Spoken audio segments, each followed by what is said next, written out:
Sri Ramakrishna was born on 18th February 1836 in the village of Kamarpukur, about 60 miles northwest of Kolkata. His parents, Khudiram Chattopadhyay and Chandramani Devi, were poor but very pious and virtuous. As a child, Ramakrishna, whose childhood name was Godadhar, was dearly loved by the villagers. From early days, he was disinclined towards formal education and worldly affairs. At the age of 6, he experienced the first ecstasy while watching a flight of white cranes moving against the background of black clouds. This tendency to enter into ecstasy intensified with age. His father's death when he was 7 years old served only to deepen his introspection and increase his detachment from the world. When Sri Ramakrishna was 16, his brother Ramkumar took him to Kolkata to assist him in his priestly profession.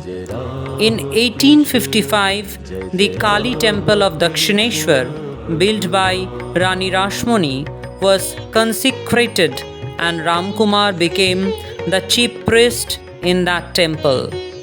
When he died a few months later, Ramakrishna was appointed the priest.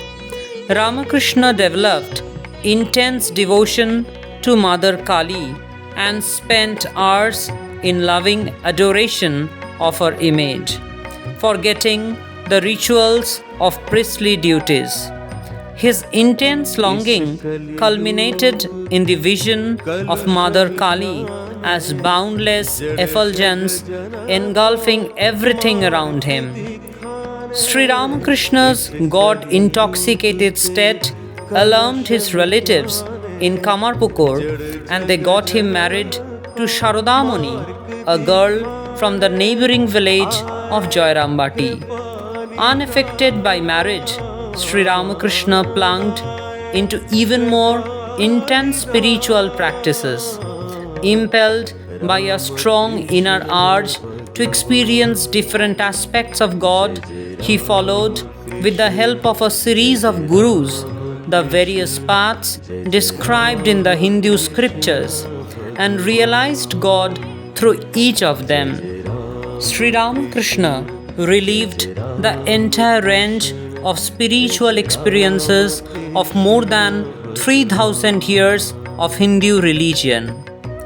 With his unquenchable thirst for God, Sri Ramakrishna broke the frontiers of Hinduism, glided through the paths of Islam and Christianity, and attained the highest realization through each of them in a short span of time.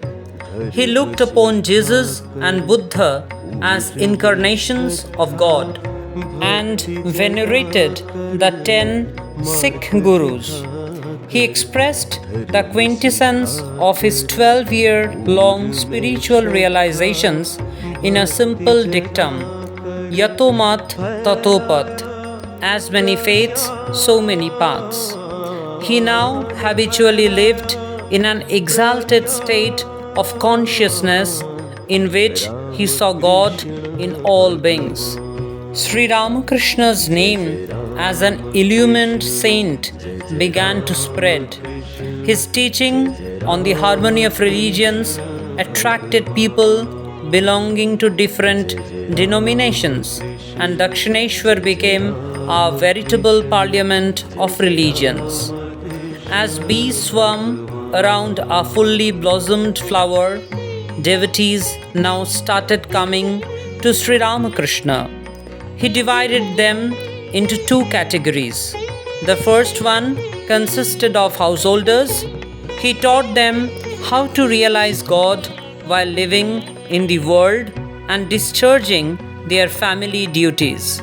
The other, more important category was a band of educated youths, mostly from the middle class families of Bengal, whom he trained to become monks and to be the torchbearers of his message to humankind.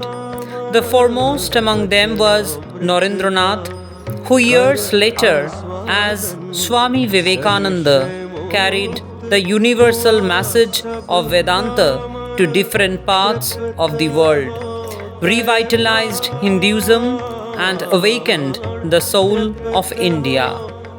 The intensity of his spiritual life and untiring spiritual ministration to the endless stream of seekers told on Sri Ramakrishna's health. He developed cancer of the throat in 1885. He was shifted to a spacious suburban villa where his young disciples nursed him day and night at Kashipur Garden House. He instilled in them love for one another and thus laid the foundation for the future monastic brotherhood known as Ramakrishna-Math. In the small hours of 16th August 1886, Sri Ramakrishna gave up his physical body, uttering the name of the Divine Mother, and passed into eternity. In the words of Bhagawan Sri Ramakrishna, the goal of human life is the realization of the ultimate reality, which alone can give man supreme fulfillment and everlasting peace. This is the essence of all religions.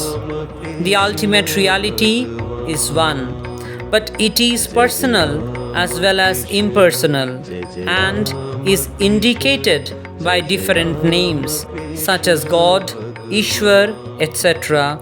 in different religions. Om Sangsararnavaghoreya Kvarnadharaswarupakah Namastu Ramakrishnaya Tvasmai Shri Gurave Namaha.